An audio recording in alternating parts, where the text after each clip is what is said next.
Welcome to the Relaxed Dog Podcast. The podcast where the dogs are the stars of the show.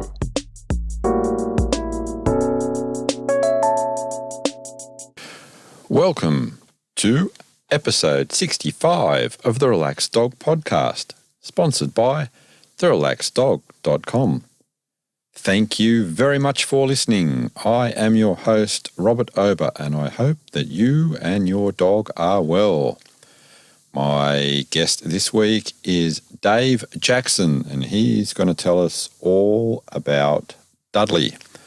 But first, in some doggy news, plenty of people take their dogs to work, and one of those people is the weather presenter at the Global Toronto, where Storm, the golden doodle, is allowed to wander around when they're doing the segment, and occasionally he gets to delight the viewers by wandering onto the set and making guest appearances. And over to Wisconsin in the US, and the Kenosha Police Department's canine recruit, Iris, is proving very successful in the last couple of months. She is what they're calling an ESD dog, or electronic storage detection. So she finds thumb drives, SD cards and cell phones, and in her first few months, she's already found evidence in half a dozen cases, including child sex offenders. So well done, Iris. On to this week's interview. Welcome to the Relaxed Dog Podcast. I am here with Dave Jackson. How are you? I'm doing great. Looking forward to this. Yes, so am I. And for those listening, where in the world are you? I'm actually in Akron, Ohio. It's about an hour south of Cleveland. Fantastic. Who are we going to talk about today? I believe we're going to be hitting Dudley. Dudley was one of the last dogs I had. He was a little, probably about 9-pound Shih-Tzu that I had. That was just my buddy. It was always. It's funny. He's been gone probably 5 years, if not longer. And there were times when I will still go to roll my chair back, and I look over my shoulder to make sure the dog's not there. It's weird, those old habits that you have that die hard, because he was always at my feet. They're gone, but they're always with you. Yeah, absolutely. So I'm going to ask you to start with to go back in time and talk to us about the hows and whys that you and Dudley met. Yeah, I was married, and we had gone from living in an apartment to we actually bought a house. So we were feeling like adults. I think I was probably, 29, 30, early 30, something like that. And my wife had seen something in the paper, and she said, "Hey, there's some Shih-Tzus for sale." And I was like, "A what?" I never even heard of that brand. And I said, "Oh, well, like, what do you mean for sale?" And all the dogs I had growing up were just hand-me-downs from an aunt or uncle or whatever, or some stray or whatever. I'd never heard of paying for a dog.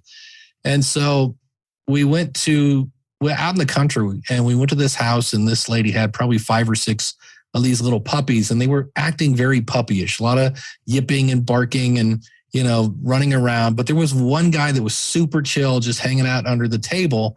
And I went over and pat him, and he was like just super chill. And we kind of talked it over, and everybody else was white with brown, and he was white with black on his, actually more black with a little white.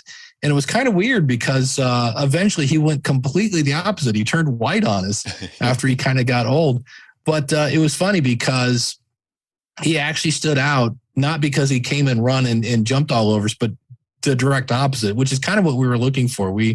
When she first told me about the dog, I said, "Oh man, little dogs can be so yappy and they're hyper and sick." And so when we walked in, there was this one that was just kind of chill out, like, "Hey, what's up? I'm here," And so we brought him home, and couldn't figure out for I think about a half hour, he was cubby. And I was like, it's not going to work. And it was kind of interesting because it just, at the time, I think it was going to be a trial run of having a kid. We had been talking about having kids. And so we're like, let's get a dog. And so Dudley came along, and he was just super great. At the time, I had just bought a video camera, so we have lots of video of the dog, and it took him probably 2 or 3 days to finally bark, when they're really that little. And we had a very smooth kitchen floor and a hardwood floor in our dining room. And there was just this ever so slight dip going from the kitchen to the living room. So on occasion, he would come running around the corner. We would call him, and he'd hit the hardwood floor, and just all his legs would go out, and he would just kind of slide on his stomach through the dining room, which was just hilarious to watch. So how were the initial sort of first few days and few weeks of him coming into the house? It was interesting because all of our dogs had been big and such. And if you've never seen a Shih Tzu, it's like, it's basically a mop with eyes. And so as he got older, we were, trying to housebreak the dog, and he was doing okay, but not great. It was a little slow to catch on.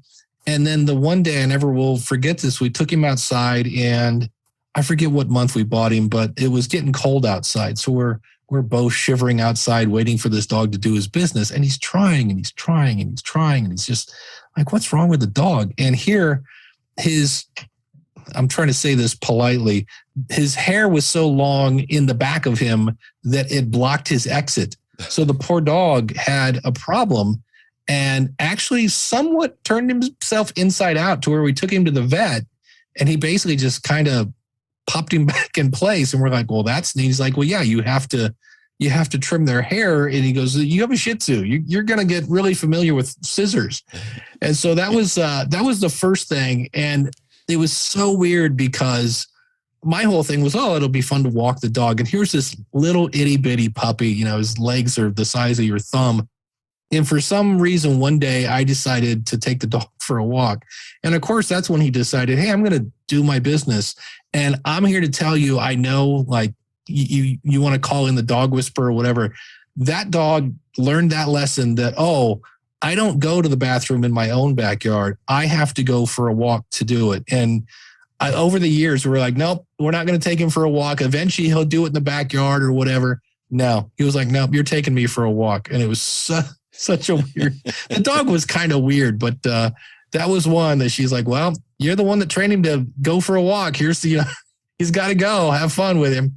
So that was always another thing when we first started out. They were like, why won't this dog we had this huge backyard. And he's like, nope, you got to take me a block and a half down to the park. And I was like, okay, well, whatever. It's good exercise for me. So what was the usual walk like? Yeah, luckily we lived right next to a park. And so it was like a block and a half. Now, in the winter, that's a long block and a half. And Shih Tzus with lots of fur and snow are not a great mix. So that was always kind of fun because you would get home and he just would have all sorts of clumps of snow stuck in his underbelly.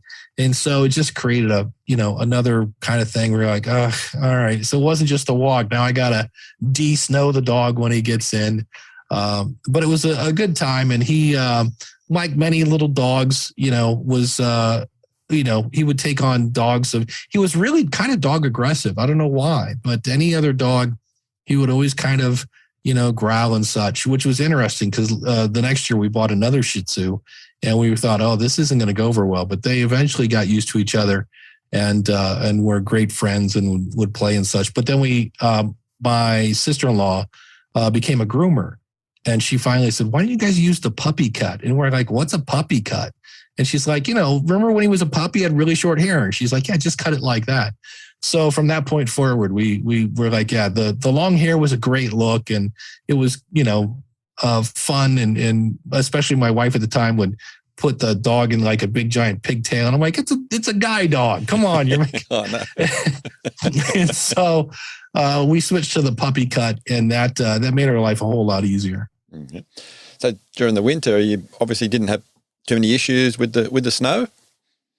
No, once we cut his hair, but yeah, in the snow it was, well, and then at times in Ohio, we get a fair amount of snow. So I remember there were times when I would actually have to, I bought a snow blower because I had a fairly long driveway, and I would actually just go crazy. And I would actually, because it was like a block and a half, I would snow blow a path to to the park. So there was something for the dog to walk on. And the other thing, speaking of snow, I remember once he got outside and we always had him on a leash, or if we were in the backyard, we'd let him run around, but somehow he snuck out. And boy, there's nothing more fun than trying to find, at that point, he had turned all white, trying to find a white Shih Tzu in the snow. It's like, and so, finally I saw this little black beady eye stick out. I was like, oh, there's the dog. But that was one thing with the snow. I was like, yeah, don't lose him because he'll camouflage right into that stuff. I was actually just going to ask if that ever happened. Yeah. Yeah, it was funny. And the other thing, it was funny because the dog's name was Dudley. And the poor dog, we gave him no less than probably 5 different nicknames because Dudley was his name. And there was a cartoon here when I was growing up called Dudley Do-Right, was this Canadian Mountie guy or whatever. So people started calling him Dudley Do-Right. And then for some reason, somebody started calling him Dud Do or something, like they shortened it. And it was just every time you turn around, the poor dog got a new nickname.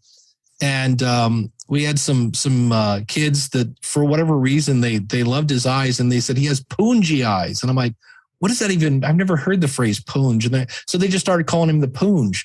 And so the poor dog, like he gets lost in the snow and you're screaming Dudley. And he's like, I don't know what that means anymore. I've got 7 different names. And it's like, so it was kind of funny at the time, but yeah, he had many, many nicknames. So it was kind of funny. Mm-hmm. So, what sort of park was it? Fairly big, or a lot of dogs there, yeah. Or?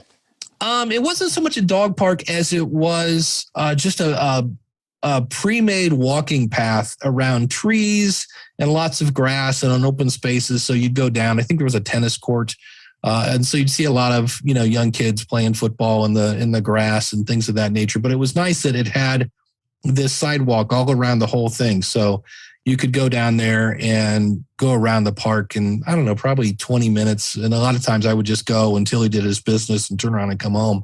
Mm-hmm. But the way the neighborhood was made, it was kind of weird. You would expect your neighborhood to kind of be square with streets that go north and south and east and west. And this was just the weirdest neighborhood I've ever been in. And somebody said eventually that there was a big rubber company there called Firestone. And it was literally probably a mile from my house. And somebody said, if you look at an aerial view, that somehow it's made a big F and something else in it. And it made the logo. I don't know what it was, but it explained why all the streets were weird. But it was kind of nice that all these roads led into the park. So that's where everybody kind of would go down and hang out. And it was really beautiful. A lot of old trees in it. So a lot of shade in the fall. The trees would change their color, but it was just nice. And the other thing was, as much as there were a lot of people there, it wasn't so many people that you had to worry about other people's dogs and such. You'd see them, and there was enough rooms that if there was another dog, you could easily kind of have more than one person on the path and not have to worry about, some giant German Shepherd, stepping on your dog. So. Nice. And was there any water there? Actually, let me think about that. No, actually there wasn't. It was more of a, I don't know why, but it was just more, I remember there was a tennis court on one side, and then way on the other side, there was like a basketball court. So it was more of like almost like a big adult playground with some toys and stuff, but it just had walking paths so that you could kind of walk around and kind of see what was going on. But it was just centrally located in this little neighborhood. Nice. And did Dudley and yourself have any other favored places to go? Yeah, my brother had a house, and he had a backyard that was all fenced in, and he had a dog named Max. And when those two got together, again, it was weird because Dudley was usually pretty aggressive toward other dogs. But I think if we told him, hey, play nice, he would. And so these two, when they saw each other, would just, start playing with each other and running around. And it was funny because, especially when he had the puppy cut, he could fly. He was a pretty fast dog. So he'd go running in circles, and the other dog, Max, would be barking and yipping at his heels. And then for whatever reason, all of a sudden, Max would turn around and run the other way. And like Dudley's like, oh, it's my turn to chase him now. So there was a lot of just these really fast circles in the backyard. And, it was just great to see him run around. I would, at the park, it would have been nice. I did this once because they had a basketball court and it was fenced in. So I would take a tennis ball in there and play ball in the basketball court if there wasn't anybody in there playing basketball, just because it gave him a chance to run around, get him off the leash, and let him have some fun. We do that in the backyard, in my own backyard, but it wasn't completely fenced in. So it was kind of nice that when you had a completely fenced in backyard, you could just open up the back door and let him and Max go out and just play for hours. So it was that was probably another favorite place. And let me think about it. It was just, it was kind of weird because, when you have such a little dog and you go on these big, long, hikes, 2 miles, their poor little legs are just going down. So we didn't really do a lot of hiking and stuff, but, that was the backyard was pretty fun, especially when we got another dog. And then my brother's house, which had an even bigger backyard, was a great time for him just to go out and they have a really nice back porch. So there was a lot of grass to run in, but then they would come in and sit on the back porch, and my brother has ceiling fans, even though it's outside, to kind of create a breeze. So they would just sit out there and chill out. Oh, very nice. So you mentioned a ball. What sort of did Dudley have many other toys, and what was his favorite sort of thing? Yeah, he had, when we first got him, he had a little monkey. And like all puppies, he got very intimate with the monkey, which we're like, oh, please, you bring your friends over to introduce him to your new dog. And you're like, pay no attention to what he's doing to that monkey. He liked to play tug of war. So he had one of those typical knots where you give him one knot and one in the middle. And the great thing about it was he loved to play and was always, he would eventually, it wasn't this case. Some dogs where you just like, are they ever going to get tired out? And it was always, for some reason, he just had the great temperament. You'd be going and going. And you're like, is this dog ever going to get tired? And then eventually he would just drop it and be like, okay, I'm done. And he really, really trusted me to the point where I could pick him up and kind of put him on his back, like hold him almost like a baby and scratch his tummy and this and that. And I would just flip him around, and he never really flinched or got nervous or whatever. And I remember when his hair was long, and occasionally we would have one of those combs where you could try to comb through the knot. I don't care what the comb is. Nobody likes having their hair pulled. And it was always kind of interesting because I remember if I started to pull his hair and it really hurt, he would turn around and he would show his teeth, and he wouldn't growl. And all he would do is he would just put his teeth on like the back of my hand. Like, hey, I'm not biting you, but just for the record, I don't like that. Would you stop it? And I always just thought it was cool. He's like, okay, I don't want to hurt you. I'm just let you know. And so then you're like, all right, we need scissors for this one. So he was a very great temperament dog. And it was fun when we got our second dog. He was, again, a puppy. So at this point, Dudley's a couple years old. And it was the case of, at a whopping 2 years old, he was now the old man, and this little guy comes in who was the direct opposite. He was the little yippy dog and jumping around, and you could just tell he was like, okay, can somebody get this thing off me? He's bugging me. So it was always kind of fun to watch those two as well. So, just want to touch again on the grooming. Did you do his nails and things like that as well? Yeah, that was one of the nice perks of having a sister-in-law who was a groomer, because she would come over just to hang out, and she would do the grooming, and we would set up a table in our kitchen. And so we would do the nails, the hair. I forget what the weird sacs that are called that you have to clear out. Anyway, it's been a while. Anal glands? Yes, the anal glands. Clear those out. That was always something that I was glad that I didn't have to do. So she would kind of take care of him head to toe. And again, super even temperament, didn't mind getting groomed at all. And I think luckily my sister-in-law never cut his nail too short to where it would hurt or anything like that. So he was pretty, even tempered with that. And I know I would like, if I was the Shih Tzu, I would want a puppy cut because that hair is not a lot of fun in the summer. So he seemed to enjoy that a bit more. But I just remember the first time we decided to give him a bath, and you see this giant puff ball, and you put him in the bathtub, and you start dumping, and he just disappeared. Where did this rat come from? We have a drowned rat in our bathtub. What happened to my dog? And that's when you don't realize just how much hair those dogs have. It's amazing.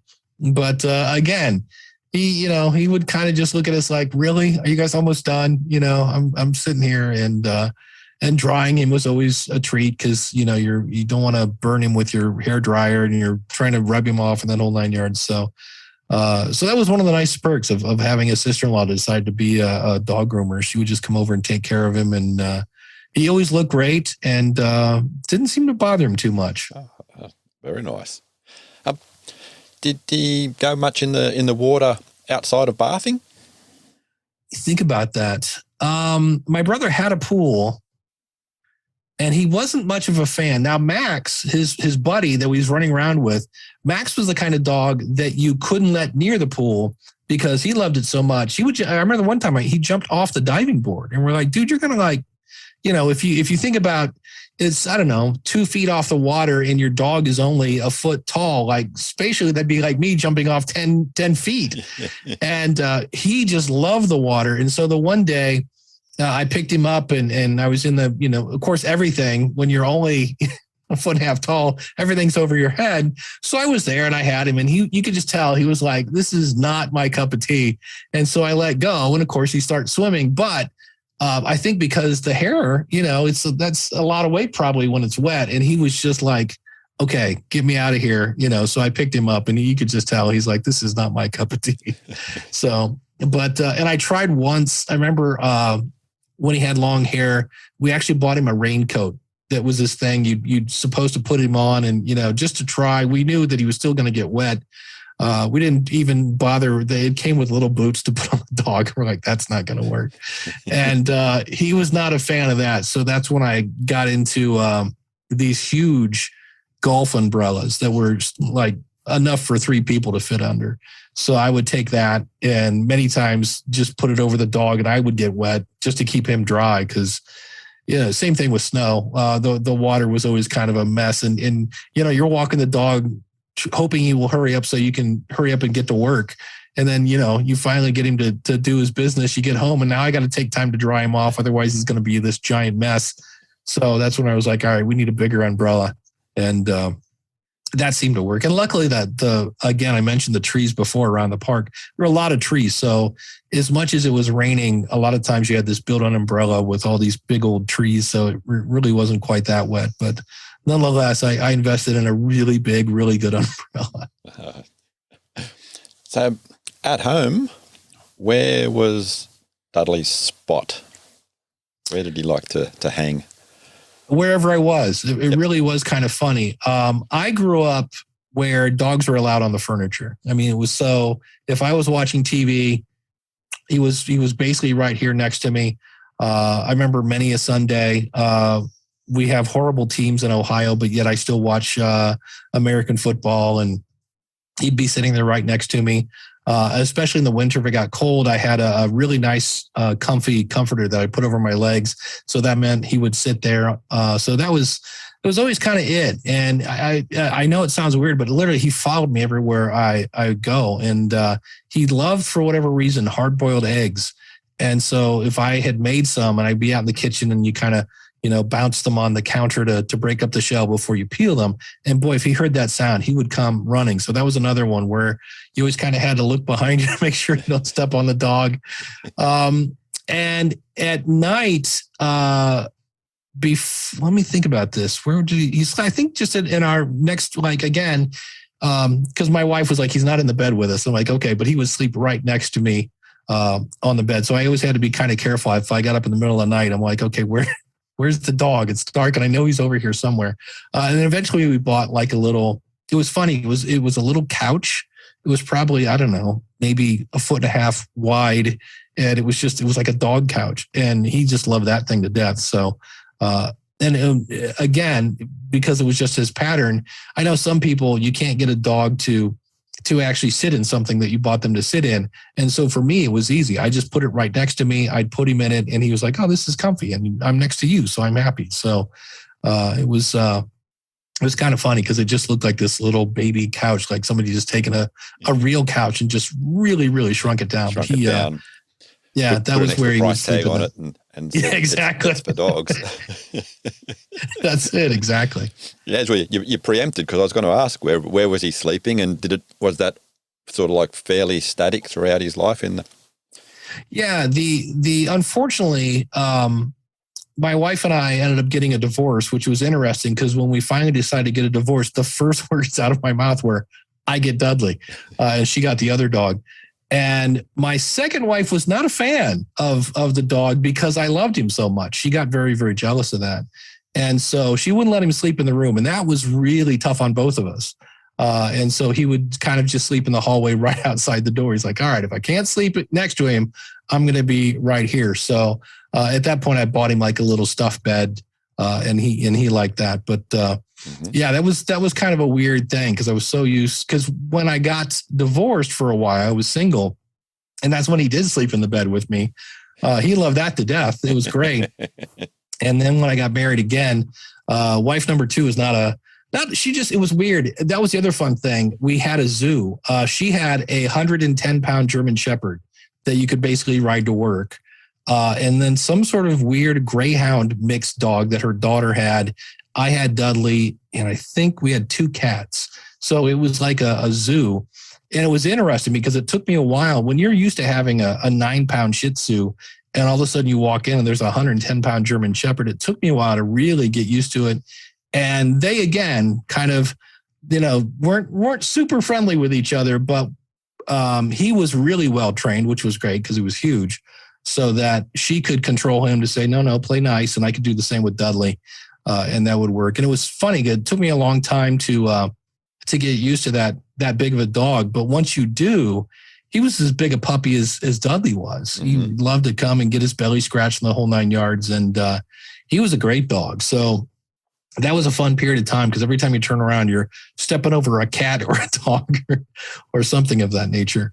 And when you did do that move, where do you think Dudley thought he fitted into that, like a pack structure or anything like that?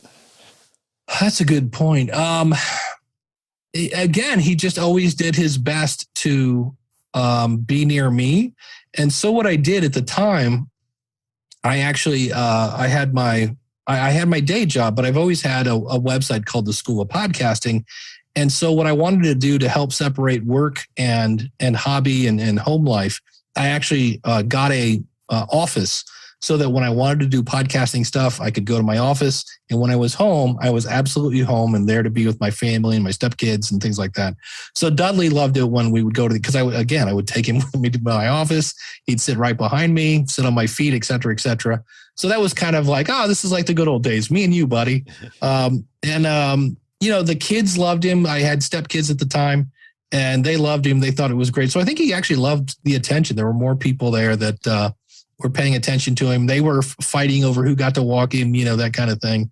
So it was a different, kind of environment, but it was still a good environment. It was just the hardest part, I think, was the fact that he wasn't sleeping next to me, but he didn't seem to, because at this point he's getting older too. Mm-hmm. And so he was sleeping a lot more. And I don't think it really bothered him as much as it probably bothered me more than him. So how old was he for that second move?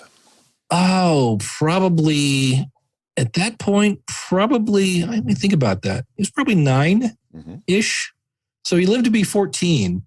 And so the last 5 years I was married and, that was the same thing. And he still, again, we had to take him for a walk. He wasn't going to do anything. We had a really nice backyard. Nope. You got to take me for a walk. And then it's weird because then you had to figure out whatever decided to, he had spots that were his favorite spots. So you kind of had to learn. It's like, okay, well, if he doesn't go here, take him down to the telephone pole next to the mailbox for whatever reason that seems to pushes buttons or whatever. So it was always kind of interesting figuring out what the deal was. Because again, we were like, hey, you know what? New location.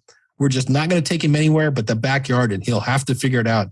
And to this day, I still kind of scratch my head on that, because we're like, look, we're the people. He's the dog. He's going to have to do this. And it was just like, after a while, then all of a sudden you'd have an accident in the house. And I'm like, all right, I guess we're going to, you'd take him for a walk and things would be fine. And I was like, all right, I guess we're just going to have to take him for a walk. Ever thought what he would think with the other dogs in the house? It was like, no, hang on, we all do this in the backyard. Yeah. Yeah, that's it. And that's one thing. It was great because the other dogs were perfect. I mean, in fact, they were so well trained. They knew they didn't really go for walks much. They did on occasion, but they knew that if they were going outside, it was time to do what they needed to do. And they were great. A minute and a half, they'd be done. And you're like, okay. And they're like, especially if it's cold outside, they're like, hey, I want to go back inside. So Did you do much traveling with Dudley? I didn't do much traveling. I did a little bit, but the thing was, I did do traveling, and when I would travel to talk and do speeches and things of that nature, and so that's where at times I would actually take him to, rather than leaving him with my second wife, I would take him down to my brother, and my brother would basically be my kennel because he could go down and run around in his big backyard, and they loved the dog anyway, and so. That was something I would do. It's like, hey, I got to go speak. I'm going to drop Dudley off Friday. I'll be back on Wednesday. And they're like, oh, this is great. Because they knew how much their dog loved the company. So, and he was super easy to take care of because you didn't have to walk him. You could just let him out in the backyard, and he would use their backyard, but he wouldn't use mine. So something with me, I don't know. But so no, I never really had to fly with him or anything like that. I forget where we went once, and it was a bit of a car ride, but he just would kind of take a nap or whatever. He didn't really mind driving or anything like that. A lot of times would, because he's so little, would kind of find a way to climb up on the dashboard so he could kind of see out, or stand on the armrest to look out the side window. But wasn't a big fan of sticking his head out the window because he was too small. I mean, to you can do that when you're a German Shepherd and you're already looking out the window. But on occasion, if I was in the car and I was a passenger, then I could kind of half hold him out the window. And he seemed to think that was kind of cool. But I think I don't know what it does, but all dogs seem to kind of like that. I don't know if it's just the wind in their hair or what, but it was, but I didn't really have to do much traveling with him. Do you think he had like favorite places to go? I know he didn't like the vet. That was the thing that was always kind of interesting. And the only thing I can think of is that first trip to the vet. And the vet kind of had to put things back in place manually, shall we say, that anytime, he had to go to a checkup or anything like that, he would, and it was weird when he figured out what was going on because it was a different part of town. And that's when you're like, does the dog really know where he's at? And boy, when you turn the corner and you'd be, to the point where you could see the building, he remembered it. And he would literally sit there and kind of physically start shaking, and you'd pick him up like, it's okay, buddy, don't worry. But I think probably my brother's house was probably his favorite place because, boy, the minute we got there and opened up the door, he was running. And especially if my brother had it, to get to my brother's backyard, you have to kind of go through his garage, and he would be just bolting through the garage, scratching the door, like, let me in, my buddy's on the other side of the door. So that was a place he really loved to play. What would you say would his favorite activities be? Boy, that's a good question. Besides sleep, it's hard to say. Really, again, half the reason we picked him out is because he was kind of chill. Yep. And so I would come home, and it was always great. I think that's the one thing I really miss about having a dog is the fact that when you get home, they're so genuinely happy that you are home. So that was always great. I would get home, and he would just come running and jump up and just had this big old smile on his face. So that was always great. But it was funny because the rest of the time he would just kind of just sit and sleep or whatever. There wasn't really much activity. And it was kind of especially as he got older, when eventually I had to, as dogs do, eventually I had to have him put down. He got kind of sick. And I said, it's kind of weird. Because we're all, you do the weird defense mechanism where you start making kind of awkward jokes. And I said, wouldn't it be interesting if we had him stuffed? I said, because really all this dog does is sleep at this point. I said, it wouldn't really look a whole lot different. And so, when I was married and we had the two dogs, they liked to play and you'd just be sitting there watching TV and all of a sudden they would come running through and up and down the stairs. I remember that. And then if I went to my brother's house, he'd play with the other dog. But if there wasn't another dog to play with, a lot of times he would, I forget, there was a certain type of bone he would chew on every now and then, or there were toys that he would bring you a toy, whatever, some sort of stuff thing to throw, and he would, play fetch and that whole 9 yards. So the typical kind of dog stuff. Mm-hmm. Is there any interesting, weird or unique habits that you think it was just like, oh, that's a Dudley thing? That's a Dudley thing.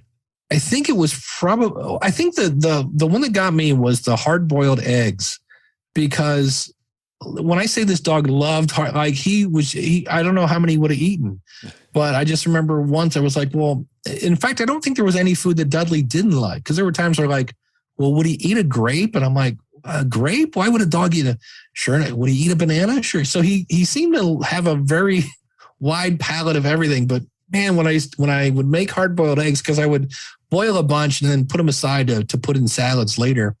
And he would just, again, for being kind of a chill dog, I would have this little tapping noise on the desk as I'm getting ready to peel them. And he would just come running and he'd be jumping up and down and like, please give me one.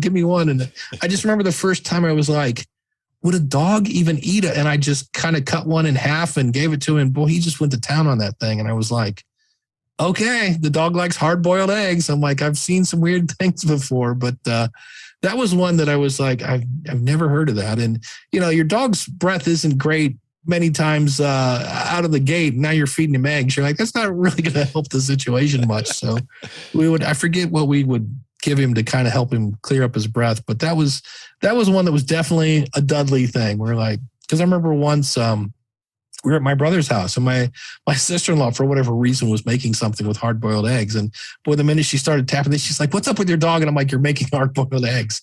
I go, that's like his thing. I don't know what's going on, but that's his. And I'm like, you got to give him at least one. And she's like, well, I need him for this thing. And I was like, just give him a half. So that was like his weird kind of thing. Yep. That and the fact that he wouldn't go to the bathroom in my backyard. You may have just answered the question, but I'll ask it anyway because I ask everyone to complete the sentence. I can't believe my dog ate. Yeah, a hard-boiled egg. I'm trying to think. Pineapple. I remember once we were like, "Is the dog gonna eat the fruit?" Usually, it's not. And I just don't know that there was anything. There were things that because sometimes you'd have a dog, you feed it to them, they spit it out, and he would eat it. He might like eat one and walk away, but I never saw him chew it and then spit it out. So he seemed to eat, he'd give anything a shot, so you're like, wait a minute, what do you feed him this? And it's like, yeah, he ate it. And I don't think there's a food he didn't like. So, but the one that made me scratch my head was hard-boiled eggs. Seemed to be his favorite. Okay. So health-wise, how was he throughout most of his life? Yeah, most of his life he was in great shape. I would take him to the vet, every now and then just to kind of get a checkup and see how things are going. And he was in great shape. And it's kind of like, it's one of those things when you have a dog that's in great shape and then all of a sudden you're not, you kind of go, uh-oh. Because it's one of those things, there's a comedian, I forget his name, and he said, everybody is happy when daddy walks home with a puppy. And he goes, really? It's like, hey, look, we're all going to be sad in about 10 years. And I was like, that's kind of true. And so he was 14. I remember I asked the vet, I go, what's like the average age of a Shih Tzu? And I think he said like 12 or 13. And I was like, oh. And all of a sudden he just stopped eating. And I was like, what's up with that? So I take him in and they felt around. He's like, oh, he's got something going on back here. And they did some x-rays and they were just like, yeah, he's got all sorts of things on the inside going on. And if it was going to be, they're like, we could try to do surgery. And then like, I don't know what, This was before people had pet insurance. So this was a while ago. Now I might have thought about it, but at the time it was just, the price was just ridiculously expensive. And I was like, hey, he's 14. So you just hate it. And for a while, he had, we actually put a diaper on him because he started to be, lose control. And that's just one where my ex-wife was like, look, I know you love that dog. She's like, I'm not a huge fan. She goes, but I don't hate the dog. She's like, but it's probably time. And so we tried a couple different things and nothing was working. And so it was just a case where we talked to the vet, and she said, yeah, he's 14. He's run his course. And so it was kind of interesting because he went from, you talk about cars going from 0 to 60. He kind of went from 60 to 0 in about 2 weeks. And it was like, all of a sudden it's like where everything was, he, like I said, he would sleep more.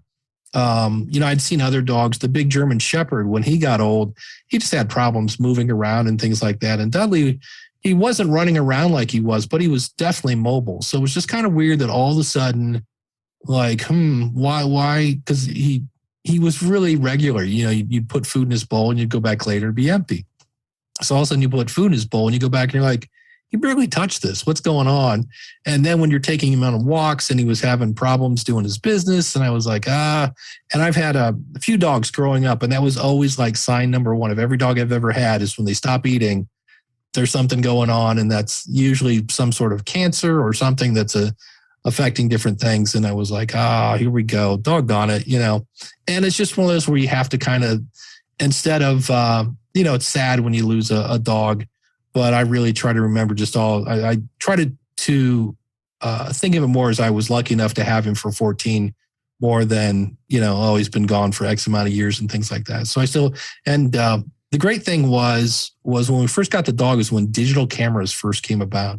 So I have tons of photos of this dog because we're just dying to take pictures of anything. Like, the dog moved, click, So I have tons of photos and lots of videos and things of that nature. So, yeah, so it was just a case where, it was planned, it was like an appointment, you take him in and it was the first time I'd ever had to have a dog put down. My older brother had always, when I was growing up, had always taken care of the other dogs.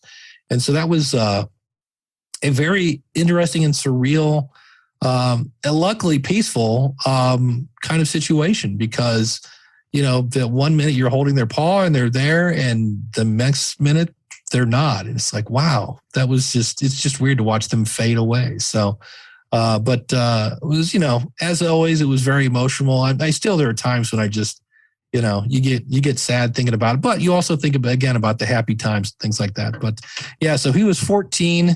And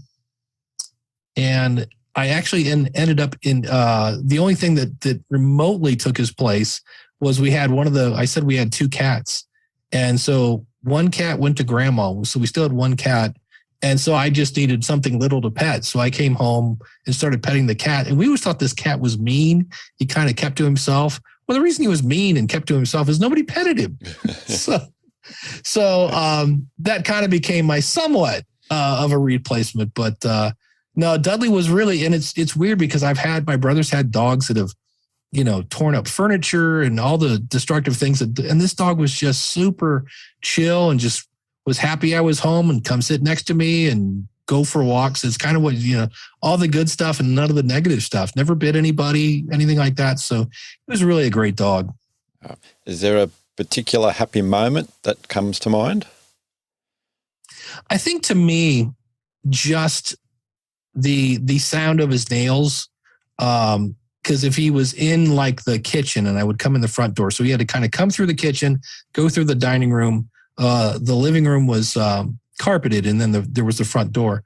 So I would just open up the front door, and he knew it was time for me to be home. And I would just hear these nails kind of trying to get traction on the kitchen, and then sliding through the dining room on the hardwood floor, and he'd finally get traction. And that was always a fun part, is he'd finally get traction in the on the carpet on the living room and just come over. And like I say, he was just ecstatic that I was home. And then I would pick him up and give him, a good pet and all. And it was always, again, when I was married the second time, It's like, hey, she had to be faster. I'm like, I'm sorry, the dog is really happy. I'm home. You need to beat the dog. If you want to be the first person to get hugged, you got to beat the dog, and it's hard to do because he's really happy I'm home. So that's probably the thing I think of when I think of Dudley. I think of that big smile and him running through the living room to be the first to greet me. It's a beautiful thought to have. Yeah. Very, very nice memory. Well, Dudley sounded like a really super cool dog to have. Yeah, he was. I've been very lucky. Like I said, I've known people that have had just, dogs that, tear up things or whatever. And I've been lucky. I've had 3 different dogs growing up.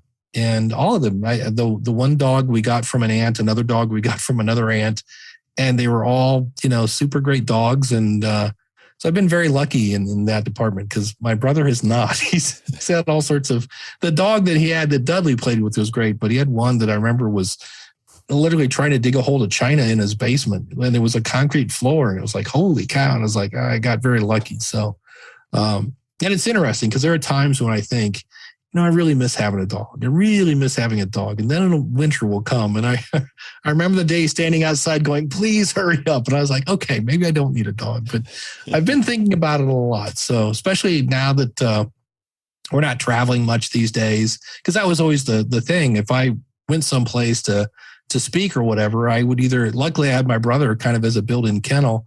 And you kind of don't, it's my brother would do that for me, but you kind of don't want to assume that they're going to do that for you. Mm-hmm. And then it's weird because if I get another dog, I almost have to get his permission. What kind of dog do you want me to get? Because I would get another Shih-Tzu. I thought I'd never had that small a dog, and it was cool for me at least, because I don't mind having my dogs on the furniture. So it was cool just to have them, kind of curl up next to me. So that was a great feeling. Absolutely, no other feeling like that in the world. Yeah. You mentioned your business a couple of times. Do you want to give out some links and a little bit of information on that? Sure. I've been helping people understand and start podcasts since 2005. You can find me at schoolofpodcasting.com. And that's what I've been doing. That's my background's in teaching. So I've been helping people. I always say I used to teach people how to surf the internet because they didn't know what it was. So that's how long I've been doing this. I at one point led classes on how to send email because, again, people didn't know what it was. So I've been doing it a long time. And when podcasting came along, I was like, oh, this looks like fun. You can be creative. You can reach people on a global scale. And there are no rules. You can kind of do whatever you want. So that scratches about every itch I have. So, yeah, you can find me over at schoolofpodcasting.com. Dave, it has been an absolute pleasure hearing you talk about Dudley. Awesome dog. Thank you very, very much for your time. Oh, Robert, thank you so much. I really appreciate the time. Thank you very much for listening. I hope that you enjoyed the show. Thank you to the new listeners in Szczecin in Poland and Washington in the US. Be like them and tell a friend, and let's spread the word how awesome dogs are. Don't forget, if you want to jump on the Facebook group to make any comments or suggestions. Until next time, stay safe and remember, your dog is family.